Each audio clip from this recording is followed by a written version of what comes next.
What is the most valuable commodity in agriculture? Is it maize, rice, cashew, or cocoa? The most valuable commodity in agriculture is one that cannot be planted, harvested, or stored in a warehouse.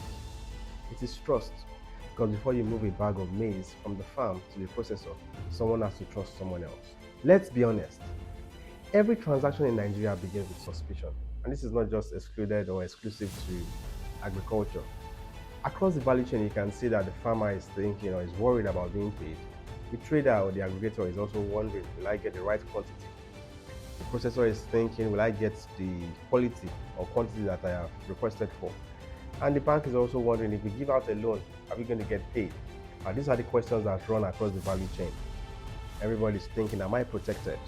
Now, I remember a certain period when we needed to get some commodities, and we called some of our agents, right? And when we called them, they sent videos, they did a whole lot of things that, checked right. But upon getting to the field, we realized that what they promised and what we got was different. Let's say, for instance, they've told you that you are going to be meeting 300 or 600 bags whenever you get there. You end up seeing maybe 10 bags, which affects the timeline of the project, and also increases the cost or your expenses, which in turn at the end of the day affects the profit margin. Those are some of the issues across the value chain. Whenever there's a low level of trust, one of three things always happens. Is either the transactions are slow, it's either the transaction is more expensive, or at the end of the day it's aborted altogether. So let's imagine this scenario. A processor needs 5,000 tons of maize. The farmer has said, okay, we have 5,000 tons of maize. The trader or the aggregator is, operating optimally. And then you have the logisticians or the transporters saying, okay, yes, our trucks are available. So why does the processor still struggle? Because trust is weak. And as such, you won't see an advance payment going directly to the farmer. You won't see either the trader or aggregator getting a guaranteed note that he will get the supply, or the transporter being promised that it's going to be paid on time, right? And in terms of financing, they're also looking at it that we've had high levels of default. And as such, are we willing to commit towards this particular cost? Now, in this case, you can see that the physical commodity is available, but the invisible commodity, trust, is missing.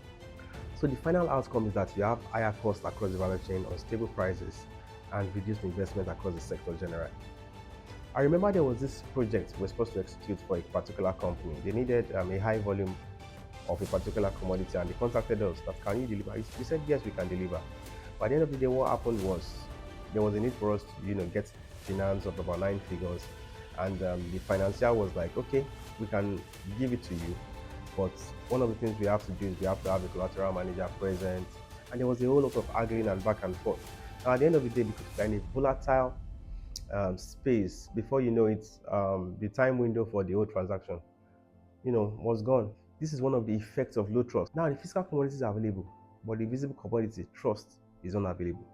Now, the final outcome is that we have higher costs, unstable prices, and low investment across the sector. Now, what does high trust agriculture look like? A farmer has, production history that can be verified. An aggregator has transparent transaction history. A warehouse issues reliable inventory receipts. The transporter has a way of verifying or tracking the movement of the produce, and then the processor monitor quality and quantity of delivery. Now, in a high trust system, what happens is transactions happen faster, contracts are stronger, risks are lower, financing becomes easier, costs fall, and investments rise. Now, this is why some agricultural ecosystems attract billions, while some struggle to attract working capital. Investors do not invest only in crops, they invest in trusted systems.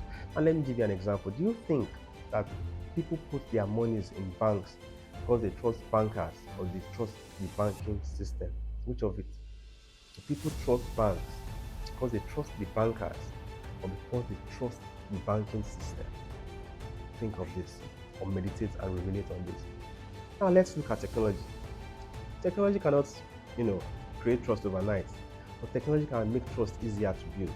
Imagine knowing where exactly your produce is coming from, tracking a shipment from farm to factory, verifying weight and quality digitally, and building a transaction history that financiers or lenders can rely on. When information becomes transparent, trust becomes measurable. When trust becomes measurable, business becomes easier to do. The most valuable commodity in agriculture is not rice, maize, or soya. The most valuable commodity in agriculture is trust. Because without trust, no other commodity moves efficiently. Every successful agricultural economy harvests two things: produce from the land and trust between people. Thank you. My name is Moses Ojo. See you when I see you.